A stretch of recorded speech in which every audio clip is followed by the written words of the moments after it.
Thank you, sir. Good morning, everyone. My,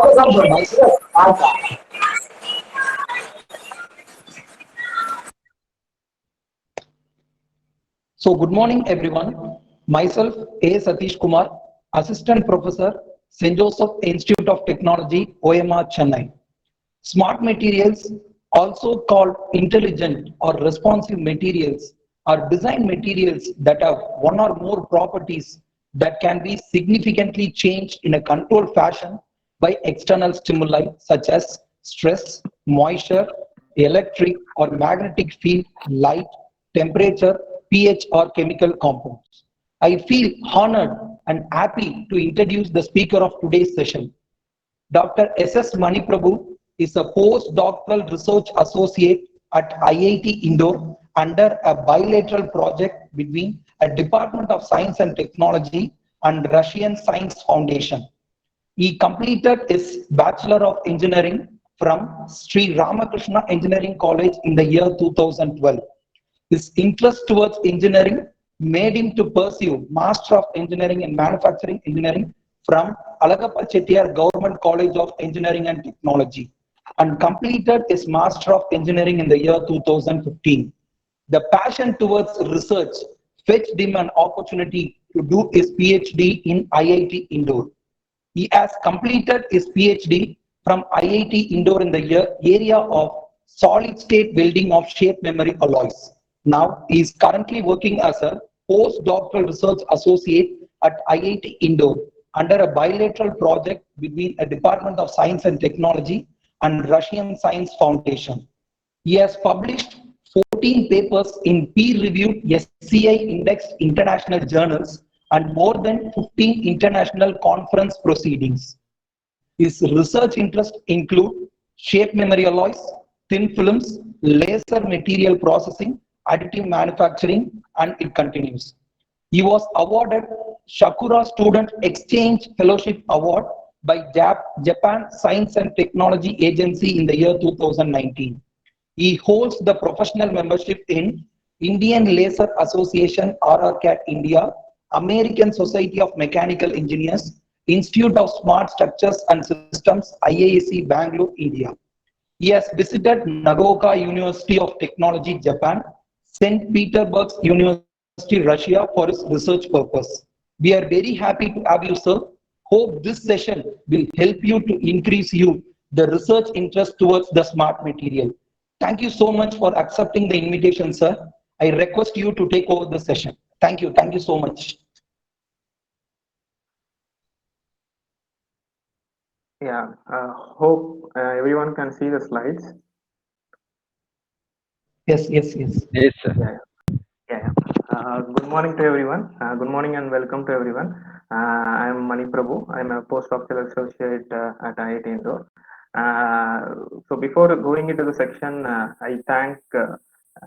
am very thankful and I thank and I appreciate the efforts made by St. Joseph Institute of Technology for conducting this type of faculty development program, and which will enable us to share our knowledge across the globe. So this is the outline of the presentation, and I thank Mr. Satish Kumar for giving an overview about smart materials.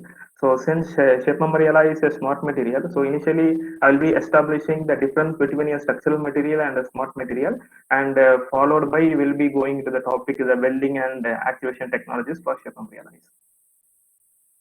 So, what is a smart structural material? So, structural material is nothing but in simple words, we can put as a load-bearing member. So, you will be knowing about the structural members. Those materials are present around you. So, for example, you take the bicycle made up of steel structural structures, or modern automobile made up of high strength aluminum alloys or automotive steels. So when we talk about structural materials, there are two important parameters. So in simple words, we can call it as high strength to weight ratio, or the material which have low density and high strength. When we talk about applications where heat is involved, for example, here the animation shows the working of a car engine. So apart from low density and high strength, the material should have high melting point. Okay, and apart from high strength, there are a few mechanical properties which are required from a structural point of view. For example, fractural toughness or creep resistance or fatigue resistance of the alloy used in the making of the engine. So, as I told you before, structural materials are simply load-bearing members which have their characteristic physical, chemical, and mechanical properties. So now we move on to smart materials. So we know that smart material is something which is not structural material. So we will look apart from this high strength to weight ratio and other mechanical properties. We will look into some specific property of receiving and responding to a particular stimulus. For example, if you take piezoelectric material, if you give stress to it, it will give away it will give away electric charge, and if you give electric charge potential to it, it will give us mechanical strain. So in this way, a piezoelectric material can be used as both as a sensor and a actuator, whereas structural materials cannot be used as a actuator and a sensor. This is just a load bearing numbers. So you can term smart material as a functional materials as well, and you can term the smartness intelligence as simply as responding to external stimuli. So each and every material, for example, shape memory alloy, to activate shape memory alloy, so it will respond to thermal energy.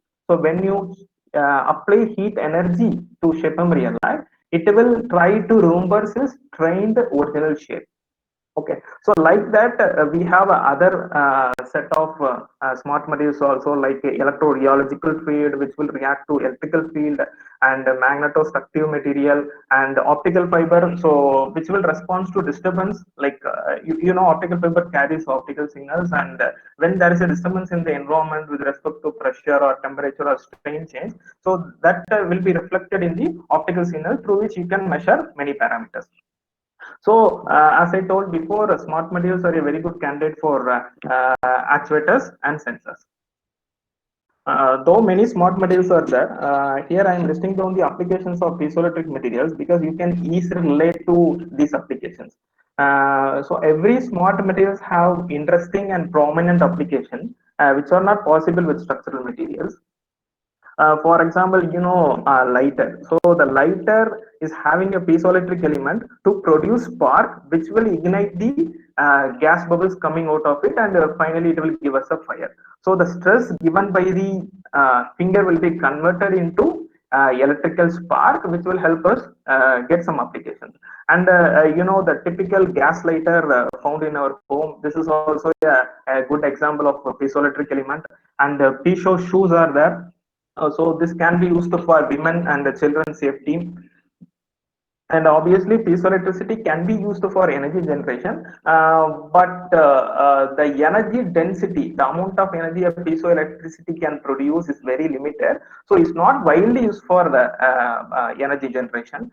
And it is widely used as sensors. For example, this modern MI wristbands, which will give you heartbeats and other characteristics of your body also. So this might have a piezoelectric accelerometers which can measure even a small vibration, and eventually it will give the properties of our body.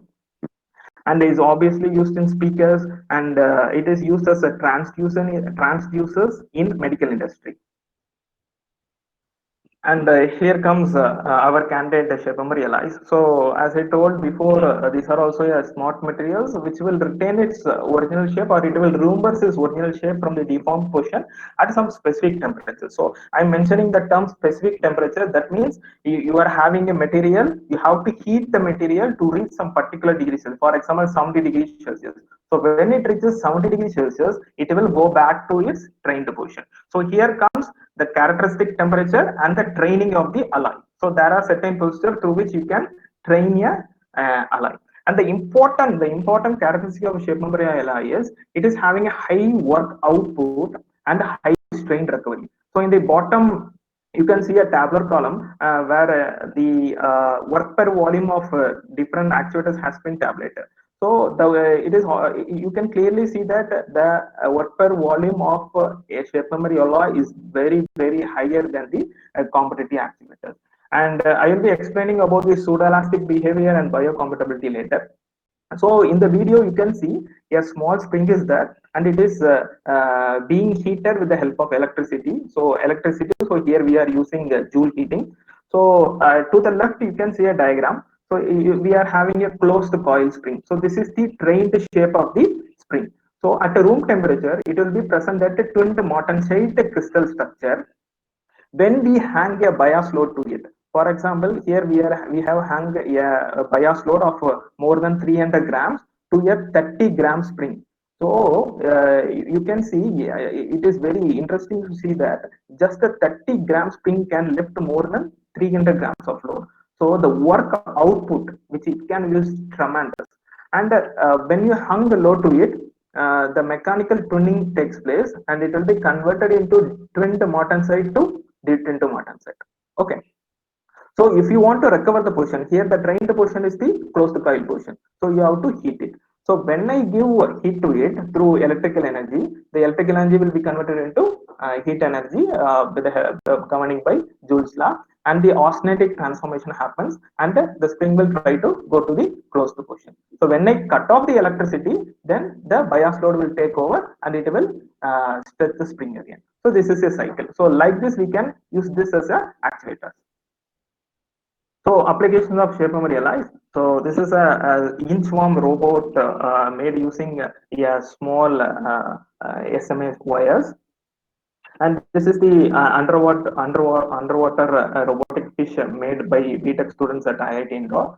So here the fish uses SMA springs to undulate the motion of his fish. And as I told you, pseudoelastic behavior is a very interesting behavior of a shape memory alloy. So it's a kind of viscoelastic behavior. So when you load and unload a shape memory alloy, you can recover more strain. So here you can see the stainless steel, when you load and unload it, it cannot recover more strain, not more than 0.01%, it cannot recover. But in case of shape memory alloy, it can recover a strain of around 10%.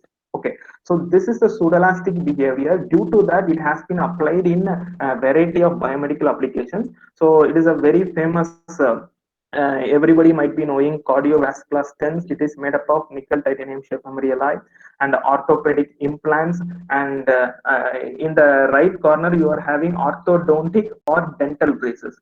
So we go to dentist for tooth corrections, and what the dentist will do, he will pluck out teeth from every side, and in subsequent years you have to nullify the gap made by the teeth. So what you have to do, every 2 months you will go to the dentist, and the dentist will tighten the wire. So previously, before the invention of shape memory alloy, people used to use the stainless steel, but the stainless steel wires tend to give more stress on your gums. So when it was replaced with the nickel titanium wires, it is very efficient, because as I told you, it can stretch more without inducing more stress on the gums. So you can clearly see that behavior from the stress strain diagram which is provided in the top. So you can see a plateau region where there is no rise in, there is no significant rise in stress, but the deformation can be increased. So this is a typical behavior for shape memory alloys. And there is a term called the smart composite structures, where Yeah. we can take a SMA wire. In the right corner, in the left corner, you can see a SMA wire. So commercially, it is called muscle wire. So you can see the parameter, like the diameter of the wire is around 150 micrometer, and the activation temperature is the temperature at which it will activate, that is 90 degrees Celsius, and some other parameters for activating with the electrical activation. So you take a SMA wire, you bind it with a polymer structure, or you attach it to some structure, so that it will become a smart composite structure. So with that, there are many applications like turtle-like robot, and the car fitted with the adaptive SMA spoiler. So in the drag and lift of a car can be controlled. The important aspect of this type of composite structure is that it is very simple in design, lightweight, and especially no moving parts. For example, if you want to create a motion, you should be having a motor connected with your shaft, and other moving parts follows. But in case of smart composite structures, there is no need of moving parts, and the technology is scalable. And here comes our topic.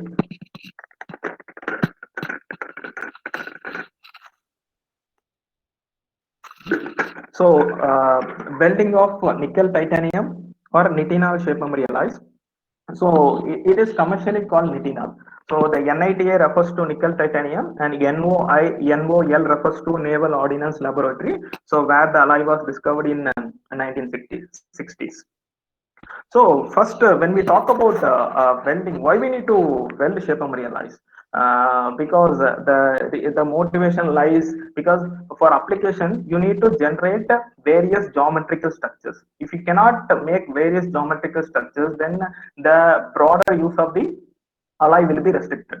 So normally we use forming or machining to make geometrical structures, but since this shape memory alloy, this nickel titanium alloy is a very hard material and it will respond poorly to forming, you cannot get very good geometrical structures. So here comes the welding, and which becomes inevitable to get a required geometrical structures. So here I am quoting you interesting application. It is a SMA adaptive nozzle for noise abatement in aircraft. So the aircraft is made up of jet engine, and which will give away more noise. So in order to reduce the noise during takeoff and landing, so they have attached a nickel titanium shape memory alloy to the titanium parent structure. So during takeoff, the temperature from the jet engine will be so high, and it will actuate the SMA alloy so that it will bend, so that the sound coming from the nozzle will get reduced. But when the after takeoff, when the flight is in cruise mode, the environmental condition and the engine condition changes, so that the temperature of the engine reduces, and the NITA SMA will go back to original position, and the normal sound will come. And here you can see to the right, you can see it is widely used in earthquake engineering, otherwise called seismic energy suppression. So these are SMA rods which are made into the rings with the help of TIG welding, and it is reinforced with concrete, and it can be used for building to arrest earthquakes. And for example, in the bottom, I have shown you a schematic of multi-way activation of welded structures. For example, you have two SM shape memory alloys. One's activation temperature is around 40 degree, the other's activation temperature is around 100 degree. So at the different temperatures, you can get a different level of activation. So these are termed as multi-way structures. And as I told you before, it is being applied in biomedical application also, like SMA laparoscopic tools, and this is SMA dental wires, where you can see the yellow color arrow mark shows the hooks or some attachments made to the wire. So these attachments are helpful, which will assist the dentist in tooth corrections. So these are some of the motivation and application of going for SMA welding. So we need to understand the characteristics of a NITA SMA alloy. It's not a normal alloy. Any alloy is sensitive to chemical combustion, but this alloy is highly sensitive to chemical combustion. So when there is a change in chemical combustion, the property of the shape memory alloy drastically changes. Even a 0.1 atomic percentage change in chemical combustion will have adverse effect on the properties of the alloy. So in every welding, we need to ensure mechanical integrity and corrosion resistance. But since it is a shape memory alloy, the retention of shape memory effect after welding is important, because welding may eliminate the or remove the shape memory effect from the alloy. So you should be very cautious in retaining the shape memory effect after welding. If the shape memory effect is not retained, then your physical activation of the structure cannot be experienced. So these are the important parameters which has to be considered while we talk about welding of shape memory alloys. And people have there are many literatures available or reporting the fusion welding of nickel titanium shape memory alloys. And fusion welding means like the edges melt and it will re-solidify to form a joint. So here comes a problem. So here the melting is the villain. So though the laser welding is the widely used and it is having very good properties, but some of the main problems associated with fusion welding of NIT are listed in this right hand side. The first one is when the materials melts and resolidify, there is a possibility of getting cast microstructure or dendritic microstructure. So that will again adversely affect the mechanical properties. And apart from that, there are possibilities for the formation of brittle intermetallic compounds like NiTi2 or TiNi3 and other oxides. In some in case of MIG welding, in case of GMAW welding, we'll be using filler material. So when you use filler material, if there is a difference in the chemical composition of the filler material and the base metal to be welded, then obviously it will rise to reduction of the Shepard behavior or the change of transformation temperatures. So change of transformation temperature in the sense, for example, before welding, the transformation temperature of your metal is say 70 degree, but after welding it is 100 degree. So what happens? Only the weld bead will be having a different actuation temperature, and the remaining parent metal will be having different actuation temperature. So the entire structure cannot be actuated at a particular temperature. And apart from that, due to the high heat energy associated, there may be problems like gas porosity, voids, cracks, etc. So, in order to counter the disadvantages experienced during fusion welding, so people have tried solid state welding of nickel titanium thermal alloys. So here I have listed like ultrasonic welding, explosive welding, friction welding, and brazing and adhesive joining also. So here we know that melting doesn't take place, and we'll be using a combination of, the word is very important, a synergic combination of a perfect combination of pressure and temperature we will use, and we will join the welding without melting. And here there is no usage of filler material, and there is no melting, so no phase like solid liquid solid phase transformation is not going to happen, and compositional compatibility can be maintained because there is no usage of filler material and there is no melting, and dimensional accuracy because the heat involved is very less. But here comes a problem. Though these solid state welding are found to be effective for welding NIT alloy, it is more suitable for creating lap joints. For example, if you take ultrasonic welding or explosive welding, it is more suitable, and most of the machines have been designed for making lap joints. So if you think a criteria, if you think of a scenario where only lap joints can be made, then it will again restrict the freedom of design in the fabrication of complex structures. So then how to weld SMA meeting all the welding requirements and freedom of design and you have to have a good freedom of design. Then here in my thesis work we have proposed friction stir welding for welding of nickel titanium alloy. So you can ask like, sir, friction stir welding is commonly used, and you can easily modify a existing milling machine for as a friction stir welder. But those machine which has been converted from milling machine to friction stir welding machine, it can weld only aluminum alloy. The problem is it cannot give more loads. For example, if you want to weld material like nickel titanium alloy, the material is having higher melting point, and secondly, the material is having higher strength. So, in the normal milling machine, retrofitted milling machine, friction stir welder cannot be used to weld such a high strength alloy. So we have utilized the facility available at IIC Bangalore under Professor Satish Vasu Kailas. So this machine having a wonderful property, like it is having high stiffness, it can exert high vertical loads, and it is having a special motor called a rotary hydraulic actuator, which will give a more torque, because the torque of the tool is important in getting a perfect weld. So the process, you will be aware of friction weld welding process, where a hard tool, for example, if you want to weld aluminum, you will be using a high speed tool, HSS tool, and the tool will be having a mushroom shaped pin. So a cylindrical pin, so that will rotate, it will plunge into the material, it will stir the material, it will create a plasticized zone, and it will traverse along the joint to make the to complete the welding. So here you will be using a frictional heating plus axial pressure. This axial pressure is very important.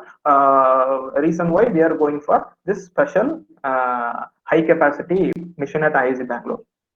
And here, since it's a solid state process, the temperature associated will be very less, and which will give rise to lower residual stresses and less distortion compared to fusion welding process. And most importantly, there is no requirement for the usage of filler material to do welding. So the compositional compatibility can be maintained, and one more thing, the freedom of design can be maintained. The freedom of design means any joints can be made with the help of FSW. It can be butt joints or lap joints or double V, anything can be made. And we need to initially we need to, since for the first time we have applied the process of FSW to weld shape and realize, so we don't know the process condition, and the material is very expensive. So what we have done in friction stir welding, there is a thumb rule that the welding temperature always lies between 55% to 85% of the melting point of the material. So we have kept this as a thumb rule, and we know tool rotation speed is a significant parameter affecting the welding temperature. So using finite analysis in COMSOL multiphysics software, we have simulated, because the cost of the shape memory alloy is very high. So that in order to save unnecessary trials, we have done simulation, and we have arrived at a RPM range in which the welding is possible. And with the information from the simulation, we have started doing some trials. And here you can see the tools. The tool will be having a pin and the shoulder region. So the shoulder region will touch the surface of the material, while the pin will go inside and it will cause rotation. So the pin height and diameter and shoulder diameter are very important. And for welding, we have used the high strength Densimet tool. So it is an alloy made up of more than 99% of tungsten with some traces of iron and other composition. So the dwell time is the time in which initially what happened, the tool will plunge into the material. In order to create a plasticized zone, it will rotate at the same position for 30 seconds, so that a plasticized zone will be created. And after 30 seconds, the tool will start moving from the point. Then the welding happens. And the plunge depth is the depth, how much the tool is entering into the material. So around 1.5. Since these things will be decided based on the thickness of the plate to be welded. Since I have welded a plate of 1.2 mm, the plunge depth was fixed at 1.1 mm. And here we have shown some trials with defects. So in the center, you can see the proper consolidation of the material was not achieved. Okay. So in the further trials, we have optimized the parameters, and this shows the optimized parameters. Like 3 RPM, we have optimized like 800, 1000, 1200 RPM, and all the other parameters has been given here. And here in the insert, you can see the tool also. This is the Densimet tool with the pin used for welding. So the thickness of the plate welded was 1.2 mm, and since it's very small plate, and high torque and vertical load will be acted during welding. So in order to arrest all the motion of the material during welding, we have made a special fixture with the undercuts in it, so that it will arrest the motion of material during welding. So here you can see the video shows the welding of shape memory alloys. So here you can easily see the fixture and over which the material is placed, and you can see the zone also. Here it's not melted, but high temperature is being created, and the temperature will be roughly 55 to 85% of the melting point of the material. So in this, the melting point of the material is around 1300. So maximum roughly like from 700 to 1100, the temperature will be varying based on the processing condition you are using. And initial stage is the plunging and dwelling stage. So plunging stage is the stage where the tool will enter in the material, and dwelling is the rotating at the same position. And then comes the welding stage, and then comes the tool retraction stage. So you can see the characteristic tool removal sign from the picture shown. And here in the right hand side, it shows the weld cross sectional micrograph at 1000 rpm. Here you can see the zone A, the line is mentioned. No? The red line marks the difference between the base metal and the welded region. So here comes to the important advantages of using friction stir welded nitina. So during the discussion of fusion welding, I have quoted there is a formation of intermetallics. So that means before welding there won't be any intermetallics, but after welding intermetallics will be there. But here you can see the exotic graph of base metal and the weld at 800 rpm, 1000 rpm, and 1200 rpm. Surprisingly, we have got the same crystal structure before welding and after welding, or we can tell the crystal faces has been exactly retained. So there is no inclusion of intermetallic compounds like NiTi2 or similar compounds. And the important and other important things to be noted is this friction stir welding rises the temperature, and also it excess rotation, like plastic deformation into the weld zone. So a combination of plastic deformation and temperature you are experiencing, so that will lead to dynamic recrystallization in the welding zone, and due to dynamic recrystallization the grain size has reduced. The refined grain size can be seen from the microstructure. So 800 rpm has the lowest grain size, whereas the 1200 rpm has the comparably higher grain size. And evaluation of mechanical properties has been done, and the harness of the weld zone was closely nearer to the base metal. But in case of 1200 rpm weld, we have found some abnormal peaks. So later we have found that some tool wear, the tool has worn out, and due to which, since the tool is made up of tungsten, it has included into the weld region, and we have detected that in a harness test. And due to that problem, tool wear problem at 1200 rpm, because at 1200 rpm extreme temperature will be there, along with the extreme plastic deformation will be there, and so the proper welding didn't take place. But at 1000 rpm we have got very good weld, and you can see a hump in the stress strain diagram. So this is a characteristic hump when you experience dynamic recrystallization in the weld zone. Okay, and we have got a 17% higher yield strength than the base metal. Okay, so especially at 1000 rpm we have got 17% higher yield strength than the base metal. So I have mentioned about this tool wear problem. So at all the rpms we have seen some traces of tool material getting included in the weld region, whether it is 800 or 1000 or 1200 rpm. But in 800 and 1000 rpm it didn't affect the mechanical strength of the alloy. So only in the center region you can see in the right side, I have shown the EDX energy dissipation spectroscopy analysis. You can see some traces of tungsten being included in the center of the weld, and in the left you can see the material composition in the weld cross section. So only in the center of the weld there is a difference in the weld composition compared to the base metal. Apart from that, the composition of the weld was near to the base metal.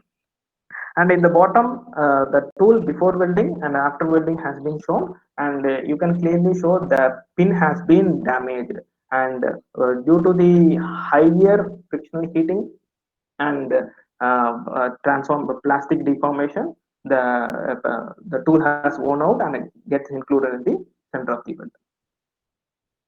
So here comes the important characterization of Shapemri alloy, because in other welding of other alloys we don't consider this as a characterization technique, but in case of Shapemri alloy, this differential scanning colorimetry is a primemost characterization.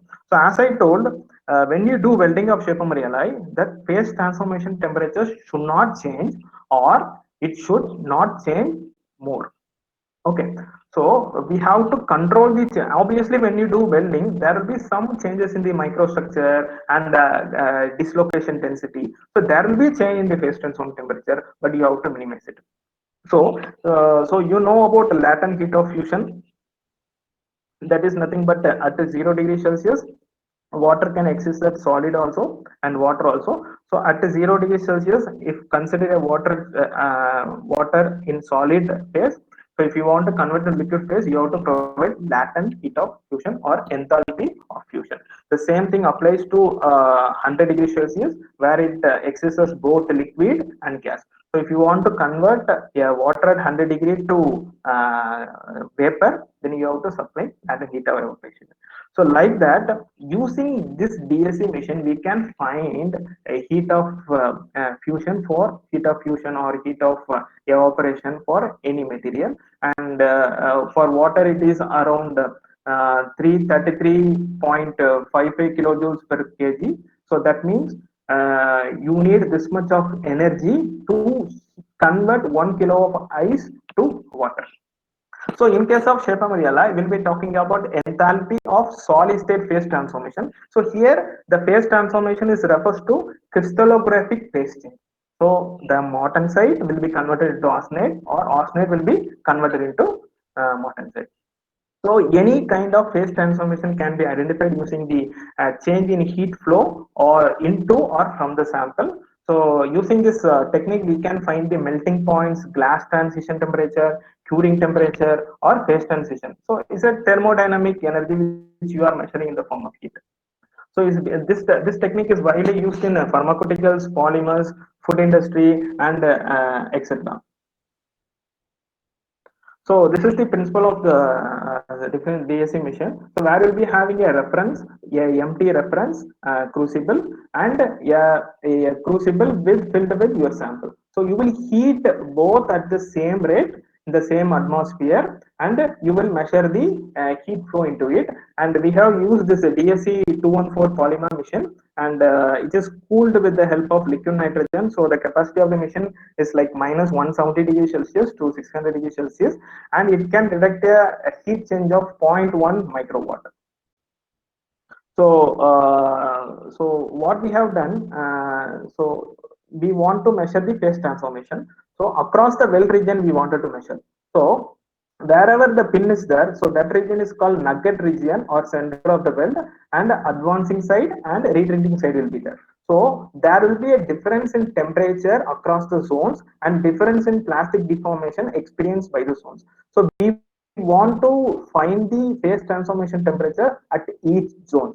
So this is the typical DSC curve of a Shape-Memory Alloy. So during heating, you will be getting a hump. So that is a transformation from martensite to austenite. So that is denoted by austenitic start, that is AS, and austenitic finish. Likewise, during cooling, you will be getting austenite to martensite transformation. So that is martensite start and the martensite finish temperature.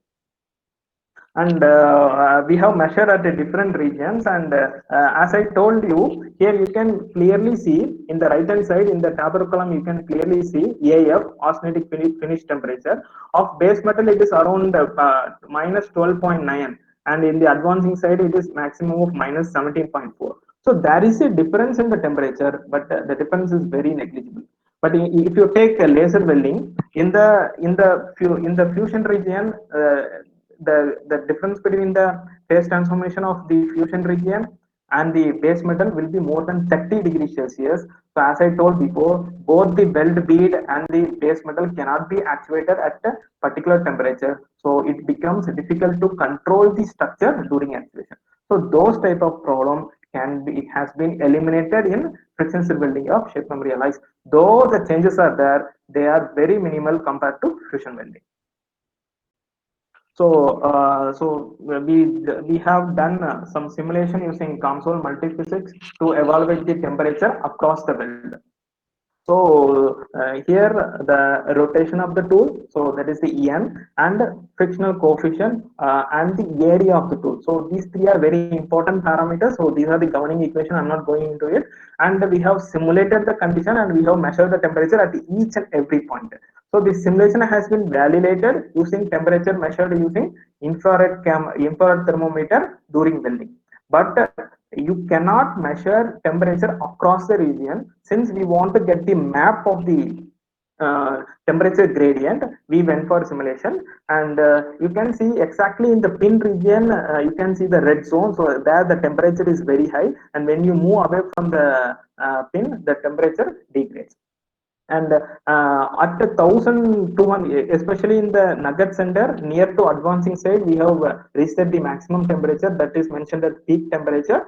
And obviously the higher tool rotation speed has recorded higher temperature. So these can be exactly correlated with the changes in the mechanical properties, because tool wear was more in case of 1200 rpm, because the temperature which is created was more, and which will gives rise to more tool wear. And in case of 1200, here I didn't show the results of 1200 rpm DSE, but in 1200 rpm DSE the difference was more. Okay, in case of 800 rpm, only 5 degree difference was there, no? But in case of 1200 rpm, the difference was around 12 degrees Celsius. So here comes the activation techniques used for friction stir welding. So our alloy which is used for welding, initially it was in pseudoelastic state. So we wanted to convert it into shape memory state.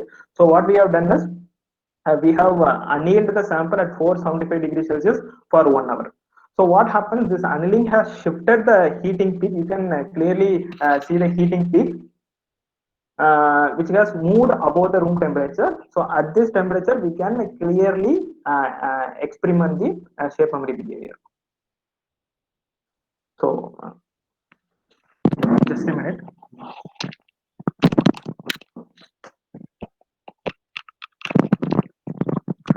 So there are many activation techniques available for shape memory alloy. So simply you can use the motto is you have to give heat to a material, rise to a particular temperature, then it will actuate. So simply you can do it with the help of hot water. But the problem with this type of activation is it cannot be controlled. In Benz and in few other car models, shape memory alloy based valves are there. So whenever the liquid flowing through the valve gets heated, automatically the spring will get activated and the safety valve will be closed or open based on the configuration. But these type of heating methods cannot be used for all the other applications. So here you can see there are two types of activation techniques. One is contact energy transfer and contactless energy transfer. But contact energy transfer is Joule heating. Now, that is nothing but the electrical activation. And second one is you can fluid based hot fluidic heating. That means you can use gases or liquids to heat the shape memory alloy. And in case of contactless, you can either use laser or electromagnetic heating. So here the important parameter is how efficiently you can control activation and how good you can speed up the activation. So the speed of the activation depends upon the rate of heating which you are giving. So initially we wanted to check whether the after welding shape memory effect has been retained in our weld or not. So what we have done, we have cut a small strip as I told before, and we have bent into a U shape. And in the from the DSE we have got information that in the slide you can clearly see. Clearly you can see it is around 60 degrees Celsius. So we have kept the temperature of the hot plate at 65 degrees Celsius and 75 degrees Celsius, and I have put the shape memory alloy strip over it. So what happens when the temperature increases? It will try to recover the trained shape. Here the trained shape is the straight shape, and at 65 degrees Celsius, it was able to recover the complete strain in 22 seconds. But in case of 75 degrees Celsius, it can recover in the half of the time. It is just 13 seconds, because when the temperature is high, the rate of heat provided from the hot plate to the strip will be higher, and so that the time has reduced. And how we have measured, we need to find a way to quantify the recovery. So we have taken snapshots during activation, and we have imported the file into the AutoCAD, and we have measured the angle between two tangents across the weld. And here you can see the recovery angle changes and it becomes zero at a respective time. And here you can see a word thermomechanical behavior, because in case of the previous one, you have to take in your hand, bend it and put it over the hot plate. So during recovery, it is a free recovery. There is no load acting on it. But if you want to study the thermomechanical behavior, but because in case of application, some load will be acting on it. Okay. So what we have done, we have here you can see in the diagram. So it is a no load condition. It will be straight. So we will be hanging a load to it. So in the top you can see the stress increases. So that's why that it will be converted into tint martensite to detint martensite, and it will hang. So it will bend it to, because we have considered cantilever, so it will bend. So when you apply heat to it, the austenitic transformation happens and it will try to recover the shape provided. And we have used laser displacement sensor to measure the displacement, and data acquisition system to log the data. And when the electricity is switched on, the heating happens. So martensite to arsenic transformation happens, and it will try to recover the imposed strain. So when you cut off the voltage, the bias load will take over the lead, and it will bend the strip to down position. Like that, continuously you can study the recovery or the activation properties of a welded strip. And here you can see we have optimized the electrical parameters, like till 2 ampere we couldn't get any actuation, and after 5 ampere we have got some sparks in the connection. So we have limited our experience between 3 ampere to 5 ampere, and at 3 ampere we have found a maximum displacement of 8 mm, where at 5 ampere we have found a maximum displacement around 17 to 18 mm. And we have evaluated the temperature generated during activation using a thermal camera, and in the left corner it has been plotted. This temperature measured using activation has exactly corroborated with the temperature measured using DSC. And here comes the laser activation. So this we have proposed this novel activation technology, because this hot water activation, hot plate activation, electrical activation are already available in the literature.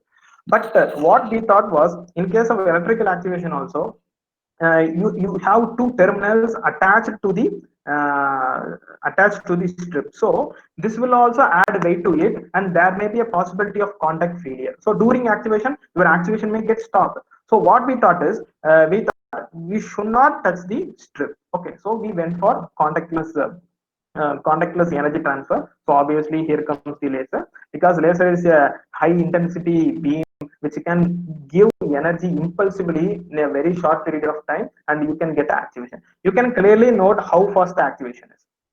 Okay, so we have used a ytterbium YB doped continuous fiber laser of wavelength 1064, and the watt can be, like, the power of the laser can be varied between like 5 watt to 50 watt. And we have got a maximum displacement of more than around 27 mm. In case of electrical activation, we have got only 17 mm, and it lies in the secret here. Like, the temperature generated during electrical activation, there was a typo. The temperature generated using laser activation was higher than the electrical activation. Here you can see, in case of electrical activation, we have got a maximum temperature of 77 degrees Celsius, but in case of laser activation, we have got a maximum temperature of around 110 degrees Celsius. That is why the rate of heating in case of laser was very high, and so the maximum displacement. And in order to evaluate the activation speeds of electrical and laser activation, we have used a high-speed camera, and we have calculated the activation speed is nothing but the displacement recovered by time taken. So here you can see in the top 3 images, you can see 17 seconds it is taking to attain a displacement of around 17 mm. So approximately 1 mm per second. But in case of laser, it has recovered a displacement of 24 mm in a very short duration of 3.4 seconds. You see the impulsive nature of laser activation. This clearly shows the impulsive nation of laser activation. And yeah, activation speed more than 300 per minute was demonstrated by laser activation. It was a like it's a kind of like it is a very good achievement with respect to activation characteristics of shape memory alloys.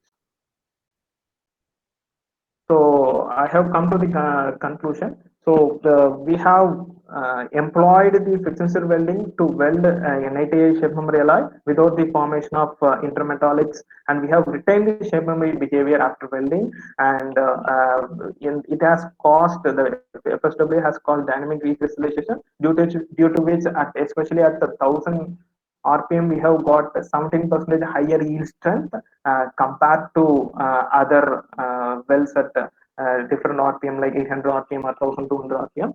And due to the changes, you can see the third point, the phase transformation temperature of the weld produced at 800 RPM and base metal were near identical to the base metal. However, the wells at 1000 and 1200 RPM have shown a marginal dip from the transformation temperature.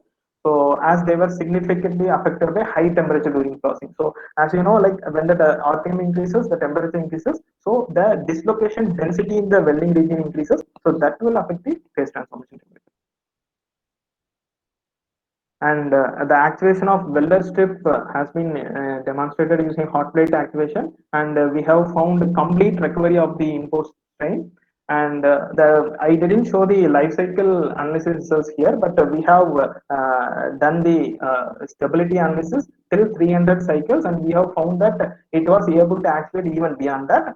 And the laser activation using continuous fiber laser has shown higher displacement and activation speeds than electrical activation. So that is due obviously to the higher temperature experience to laser. But one of the important disadvantage of this method is it has shown a jerky behavior. You can clearly see. I will go back and show you. It is having a jerky behavior. Okay, it is impulsive, but it is showing a jerky behavior. But in case of electrical activation, you will get a constant activation. There is no jerky behavior. It will just activate completely, then it will come down. So that is the only disadvantage with the laser activation of shape memory alloy. But when you talk about the displacement and the activation speed, then you have to select laser activation. And these are the books and articles for reference. So I have segregated the discussion into three parts. The first one is shape memory alloy. So for that you can refer this Lagodas is a Bible for shape memory alloys, and followed by one research paper that also I have given here. And if you want to get some insights into the friction stir welding, you can refer these two papers. So the first paper for experimental you can refer, and the second paper deals more on theoretical simulation, like theoretical and analytical works. And finally comes the welding of exactly nickel titanium shape memory alloys. So two review papers are there. When you read this, you will get an overview of welding of shape memory alloys. So these are the acknowledgements, and now I'm open to questions. Thank you, sir, for your nice presentation. Now I request participants, if you have any queries, please post your questions in the chat box.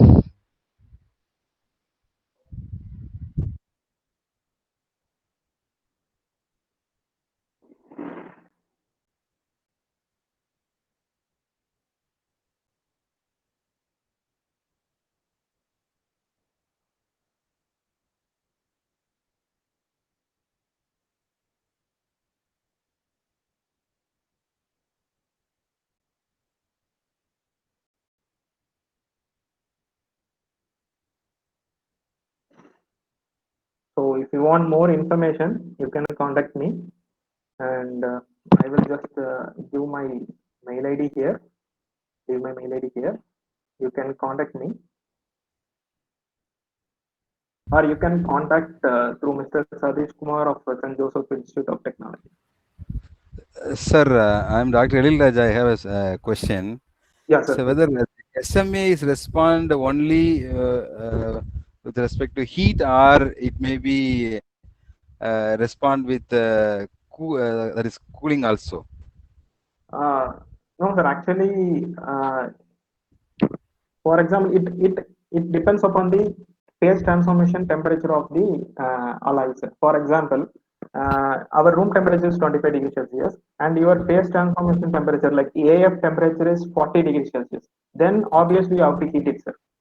But if we can do some heat treatments and lower the temperature, then obviously you can have the different effect also. Okay, sir. Is it possible to prepare our own shape memory alloy?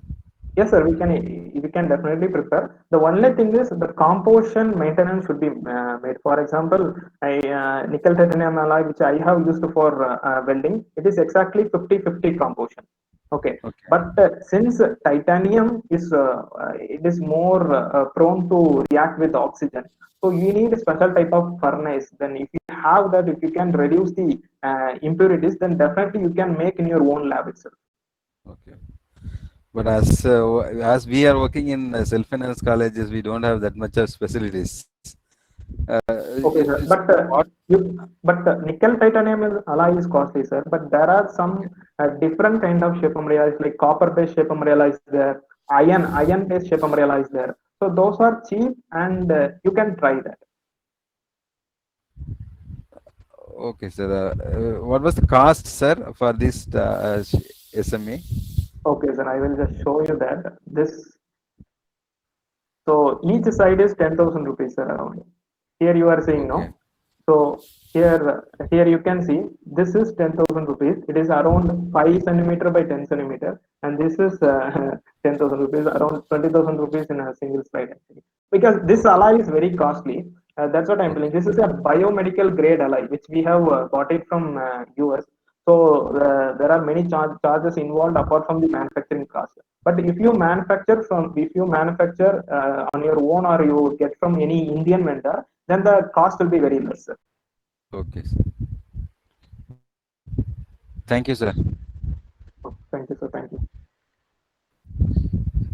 So I don't think there is no questions in the chat box.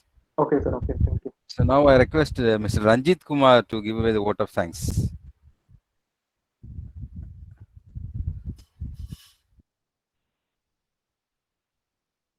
Hello. Yes, sir. A warm good morning. In fact, it's good afternoon. I would like to propose my vote of thanks. The only people with whom you should try to get even are those who have all helped you. On behalf of St. Joseph Institute of Technology and Department of Mechanical Engineering, I would like to propose my vote of thanks. First of all, I would like to thank our chairman, Dr. B. Babumanogran, who is being a pillar in all the efforts that we have taken so far. And also, I would like to thank Mrs. Jesse Priya, our director, managing director, and Mr. Sashi Shekhar, our director, who is always supporting us in all our endeavors. And also like to thank our beloved HOD, Dr. K. Arun Vasanta Kedan, and our HOD ma'am, Dr. V. Savitri, for supporting us. And also, I would like to thank all the coordinators of this program for being a successful one from the beginning for the past 3 days. Also, like to convey my hearty thanks to all the speakers gracing your important work and sharing with us your findings and opinions for the past 3 days. Right from the beginning, the day one, Mr. Tiju Thomas, and then second day, Dr. TPD Rajan, and today a wonderful session by Mr. SS Mani Prabhu, who is a doctorate in indoor. All the participants, I would like to thank all the participants for having contributed a wonderful participation for the past 3 days. We also expect you to be a part of the upcoming webinars that we are scheduling. We'll convey you the information through the mail or WhatsApp. please be a part of the upcoming webinars.